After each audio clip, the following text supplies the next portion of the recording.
Hey guys, Toomor here. Today we're going to talk about JoJo Phantom Blood Part 1. Now the thing about JoJo is there's multiple parts, and Phantom Blood actually has, well, not Phantom. Part 1 actually has two parts to it. Phantom Blood, which is the first part of it in the beginning, and then there's the original, and then that's, I can't remember the name of it.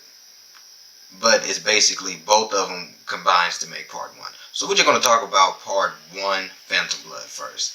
And then next video we'll talk about the rest of part 1, which finish off the story with a different JoJo. Alright guys, so basically the premise of the story is about one big family. A family about different generations facing different enemies every time.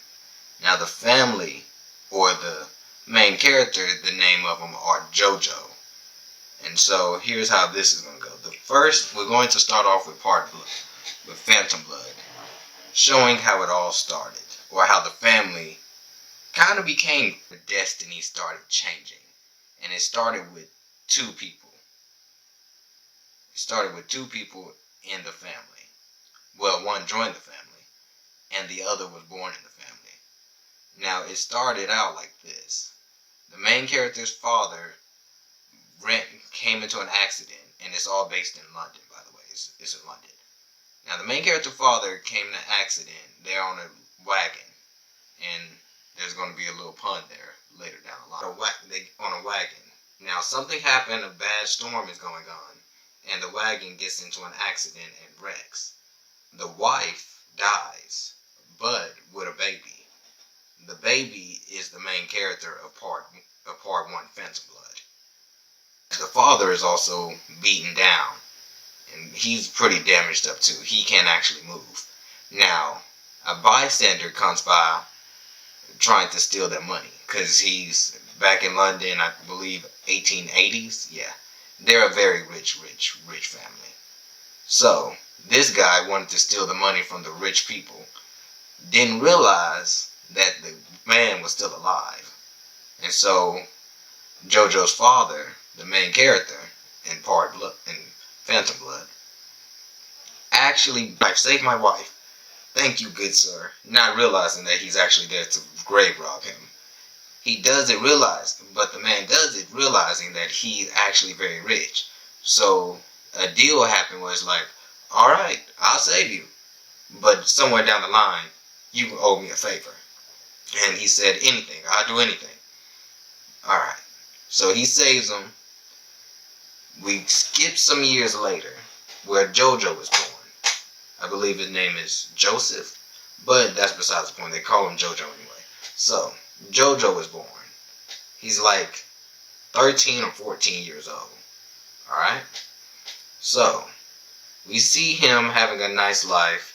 He lives in a mansion, has a nice dog, and just his life is going all happy dandy. JoJo. That's basically JoJo in part of Phantom Blood. That's basically him. Alright. Now we go back to the guy that saved him years ago. 14, 13 years ago. He died. He's a terrible person. He living in the slums and all this stuff. Alright. He had a son. 13, 14 years old as well. And he told him, go to the Joestar's family. The mansion. The head family member owes me a favor. Tell him who I am, and you will basically get in that family. And alright, he does that. The kid is basically evil incarnate, and also a very good character. He is one of the best characters in JoJo's, and also in the whole anime, manga, whatever you want to call it. He is an awesome character. He's a terrible guy, but he's an awesome character written down. Alright. That being said, alright, one name is JoJo, and one name is Theo. That's the kid name that had the terrible father. He comes into the family. He tells the head member of the family, the father, about, hey, I'm the son of the guy that saved your life.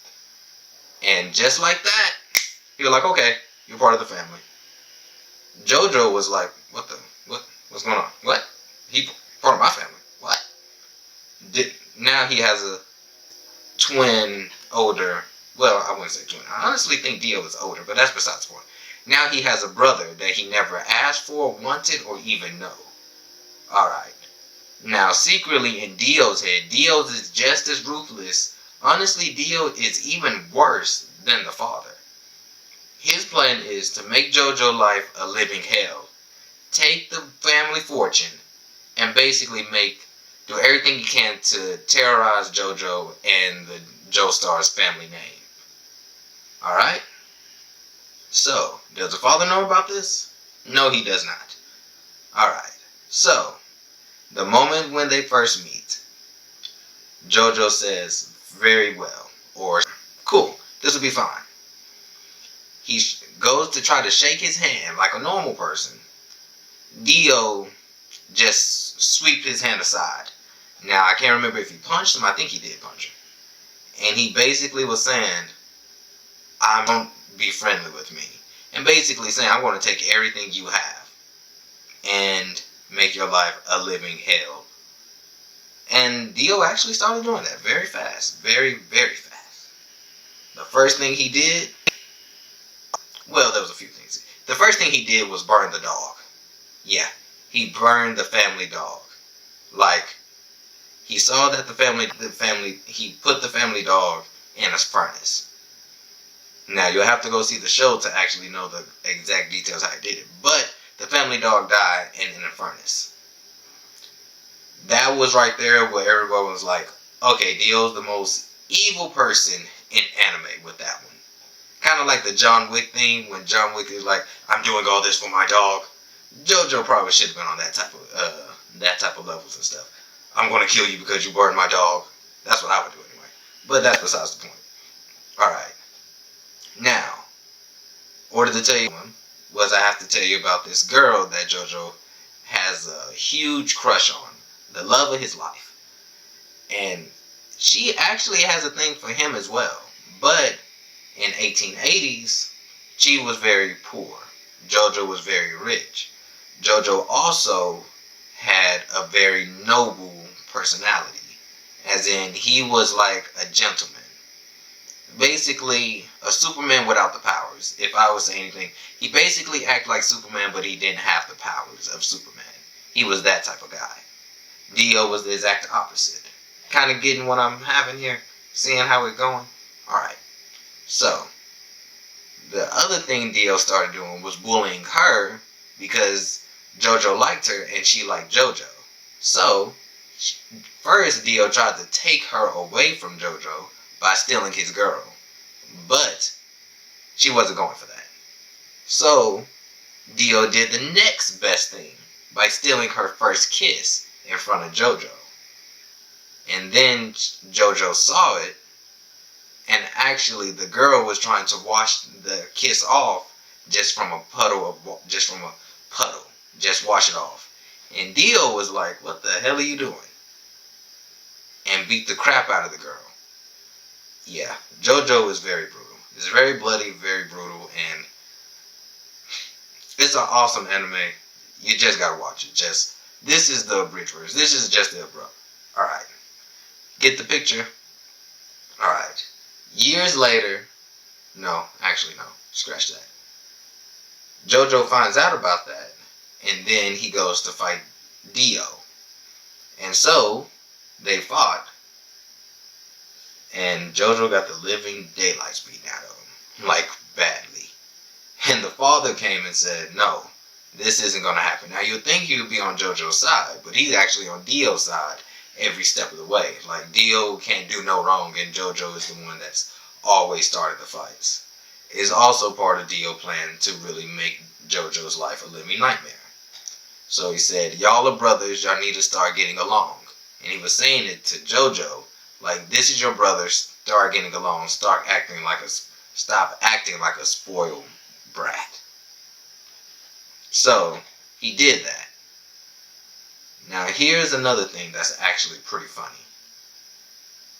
Time later, they actually become pretty good friends. Like, they joined the football team together, basketball team, and all this other stuff, and actually getting along just hokey-dory, just fine, the best time. You would think all that stuff, you would think they just all water on the bridge. Well, that was also part of Dio's plan. Time later, he actually sabotaged JoJo and actually was making it. If I can't remember the exact details completely, but basically, Dio was basically getting rid of JoJo in the family will. And the father was sick. That's what it was. The father was sick, and he was getting sicker. Now, he did have a little bit of an illness, but Dio was actually poisoning him little by little, killing him, and actually writing the name of the will in Dio's name instead of JoJo's name. And all of this was planned out for years by Dio. No one knew. Alright? So, a few weeks passed, and JoJo was like, why does Dio keep putting this medicine in? This weird medicine that has nothing to do with their father's medication. So he followed him, and then a guy comes to try to mug him. Turns out this guy is a very thuggish guy. He's a cutthroat, basically. JoJo, being a pretty good fighter at this point, beats the crap out of him. And then he joined JoJo's side. Speedwagon is his name. It's a funny name, I know. But Speedwagon becomes the most loyal friend of anime history. Or if he's not the most loyal, he is in the top 5. I mean, the things that Speedwagon and his company and money he gets, let's just say, you're going to hear the name Speedwagon a lot. Alright, let's fast forward a little bit more. Some time passed. Alright, Speedwagon, knowing about all the ins and outs of criminals and know an evil person when he sees it, realized Dio is doing some dirty stuff. Realized that he's putting poison in their father's medicine. Alright, so Speedwagon tells JoJo. JoJo confronts Dio and also goes to their father, saves their father, confronts Dio. Dio is kicked out of the family name. But that's not the end of Dio at all. Nowhere close to the end. Alright, now we see Dio with an item.